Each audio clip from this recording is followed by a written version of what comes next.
as we just got out of Tropical Storm Debbie, we want to do a video about storm prevention today. Yeah, it's probably a good idea, Yeah. considering we just had one pass. Kind of good reminder of what to do, what you should be thinking of, and quite honestly, like what we do for our clients as well. So stay tuned. You know me, I got a list. Of course, you always have a checklist. Well, let's see what you would say. What would be the top thing you would say as a preventative measure for? Well, the first thing is storms? you better check your insurance Yeah. going into it. Like, once this storm has been named or once they've kind of identified it, you can't just run into the insurance office and get insurance. So, prior to you obviously want to check your insurance, your coverage, your limits, and know what you're working with. Some of the good things obviously are to make sure you have enough food in the house, enough water. I laugh because like when I was a kid, I remember like growing up when we had a hurricane. The running joke in Florida is there's a hurricane coming, everybody get to the liquor store. Oh. So like it's kind of a running joke in Florida. But no, I mean I think make sure you have enough food, make sure you have enough water. Make sure you have a plan. I mean, my wife and I, our plan has always been, if it's a tropical storm, it's not as big of a deal. Just make sure we have enough food and water.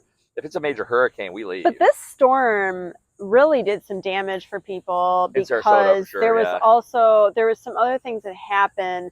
So Sarasota County admittedly stated in a social media post that I think they were cleaning it out. They were cleaning out the levee, the drainage system off in the Manatee County area or somewhere around like Lake Ranch area somewhere, and it broke or it wasn't done properly, and therefore people in zone X, which is not a flood zone, they have so much damage, and a lot of it is sewage water, and a lot of those people don't have flood insurance, to your point, or maybe they're self-insured or never thought it would flood. Listen, all of Florida is a flood zone.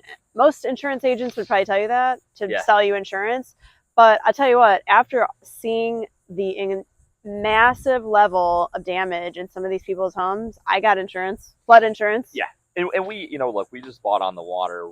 So obviously we were, we bought it for flood insurance right off the bat. Mm-hmm. We are seeing a lot more people though, because they're paying cash for the property. There isn't a mortgage on the property that are waiving the flood insurance. And my only caution about that is, unless you have the money to put on a brand new roof and redo the interior, including appliances and everything, that's not a real smart game to be playing. Well, a lot of people here, well, I guess I should revert back and say not a lot, but plenty of people do have the means here and they still elect to get insurance. Sure. And listen, if you're in zone X, like for example, I have a townhouse, it's less than $600 for the year. And then my other rental, because rental or investment properties or second homes will always be a little bit higher premium because they're a little riskier, the insurance companies feel. And that for, I think I got 100,000 in content. It's less than 1,100 a year. So for my peace of mind, after seeing the damage, even though I'm in elevated areas that really consistently remain dry after a strong storm, I just felt better. Well, and look, our property is like right on the water. Yeah, well, we have seawall. We have a seawall that's almost brand new. Yeah. But the first thing we did when we were buying the house is we shout out to Brian Bryson at Joiner Agency. I reached out to Brian Bryson and just said, hey, look, we need coverage, and we want flood, and we want both. Right. So, well, and by the way, you cannot bind insurance once there is a named storm. So do it before. I mean, I did it after, so I'm not taking my own damn advice here. Well, I think the timing of it is important too. Like if it's the winter, we don't really have hurricanes or huge storms, although I say that, and we had one, we had a property that we were selling up in Longboat Harbor this last year, and 2 weeks before closing in the winter, they just had a really heavy rainstorm and it flooded. But generally speaking, if you're going into hurricane season, you start looking at, especially if you're in April, May, if you want to wait through winter, I would understand that. Yeah. But you're going into June, you better start really thinking about, what am I going to do if there's a hurricane here and I have a lot of damage? So, Totally. Yeah. And by the way, flood insurance is a 30-day wait. So just because you pay for it, you still have to do the 30-day wait period and hope and pray there is not another storm, right? Yeah. So like, it really, if you're thinking about, you own the home, you don't have insurance right now, and you're thinking about it around April, you really need to be thinking about, do I want to do this? If so, let me get the quotes, let me get this bound, because you are going to have that 30-day waiting period. So that 30-day waiting period is going to take you right up into hurricane season. And think about, like, I'm seeing people walking in feet and feet of water in their homes. So it's not just the floor, it's the drywall, it's the cabinetry, it's all your furniture, it's your window treatments, it's appliances. People forget that, like, your dishwasher, typically the plug, when you pull the dishwasher out, the plug is low. Right. So if it floods, more often than not, the dishwasher is toast. That will add up very quickly. Your contents will add up very quickly. So you really have to figure out where you should advise your insurance agent on the quality and the space that you have to replace those items. Like, what is the replacement cost? So next up on the list is, helping your neighbors, obviously, prepare. And, we've got some elderly population here. Make sure everybody in your surrounding area is taken care of. Don't be selfish. And I'm seeing like kayaks and canoes like in some of the neighborhoods that are really, really flooded, and neighbors helping neighbors after the fact. But this video is about prevention. Well, let me just talk about that too. Yeah. Because it's really annoying me a little bit. One of our neighbors across the street, like a week and a half or 2 weeks before the storm, trimmed a bunch of their palm trees and just threw all the stuff out on the street. Well, going into the storm, debris. Well, it literally just flew everywhere, and it was like 30 yards. That's not cool. And they didn't bind any of this stuff up, so the waste management people weren't going to pick it up.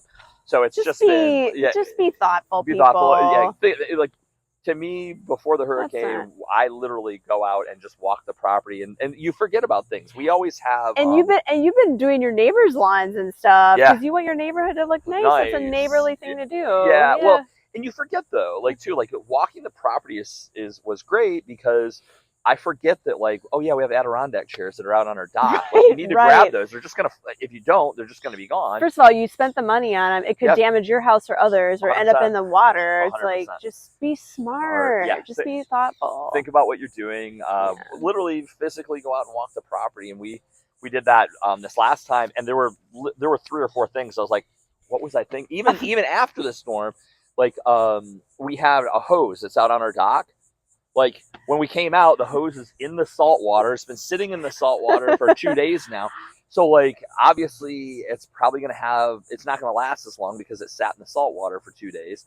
There's just things like that you have to kind of be mindful of, and it takes a little bit of extra work. But, it does. And, everybody's going through it at the same time. And so, everybody kind of understands that, and we're still trying to run a business, and we're still trying to watch out for our clients at the same time. So it's a lot. So you just have to have a little bit of grace and patience with everybody, including your realtors that are going through it. Well, and let me just say too that, like, one of the things that we do for our clients, both of us do this because we talk about it all the time.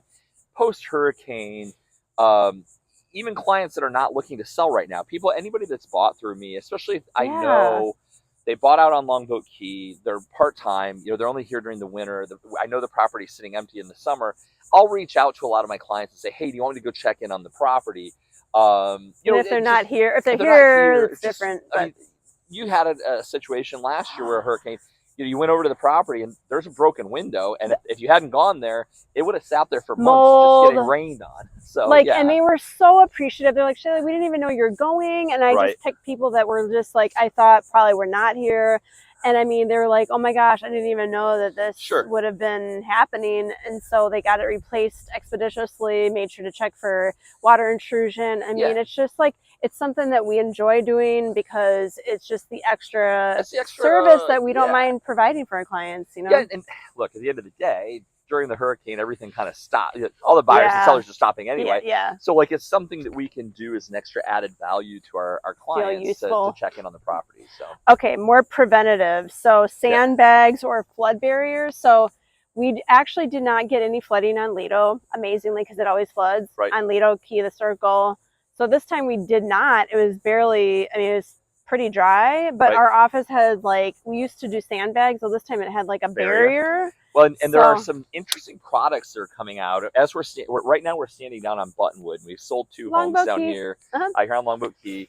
One of the houses that we sold, the owner there, and you know, the roads, especially as you go north on Longboat Key, tend to flood.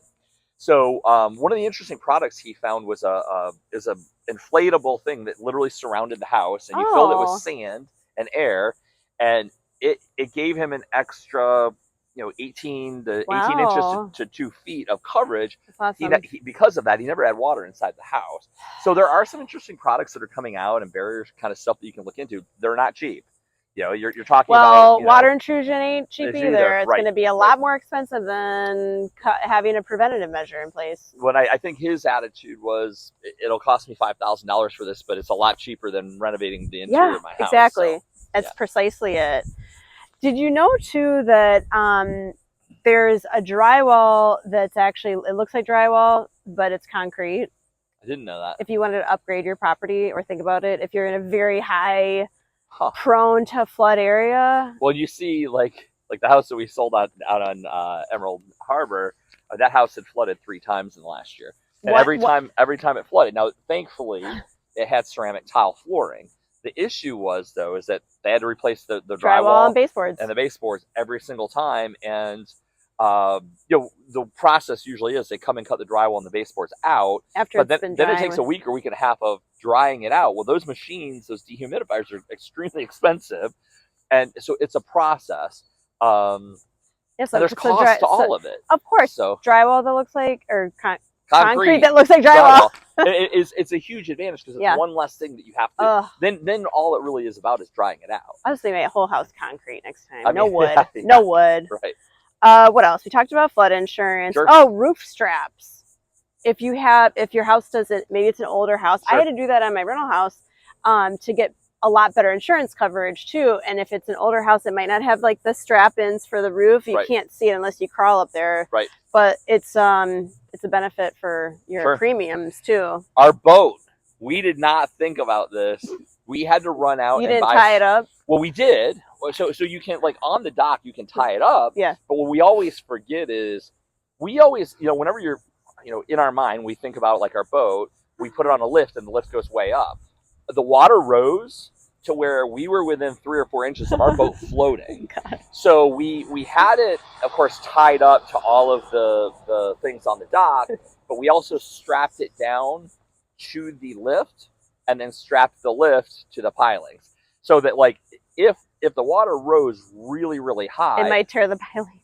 I mean, maybe. I doubt it, though, because the pilings are pretty intense. That would be so bad. But I never thought to think, like, okay, you're coming closer. I mean, it came within inches of the boat being floating. He was sending me video, and I was like, I just, you can't stop water once it's coming. That's Mother Nature. What are you going to do, right? Well, the elevation is the elevation. Yeah, and our whole backyard, thankfully, from where our backyard is to where, like, the pool and house are, we're elevated a solid, I mean, we're, from our seawall up, it's probably 6 or 7 feet, and then from the seawall down, there's another 3 or 4.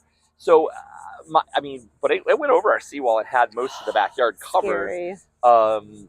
My hope is, I mowed the lawn yesterday, but my hope is the whole yard isn't going to die because that's salt water. But I'm being told because it was raining so much, we might be okay. We'll see. Yeah, we'll see. Well, and everybody's going through the same thing, right? Sure. And so when you're, like, as realtors, when we're showing property and people aren't really fully aware of, you know, the aftermath of a storm. Sure. And it's everybody's going through it, right? Especially if you're on a barrier island and the water came up and things like that. Sure. Here's another one. Oh, pool controls.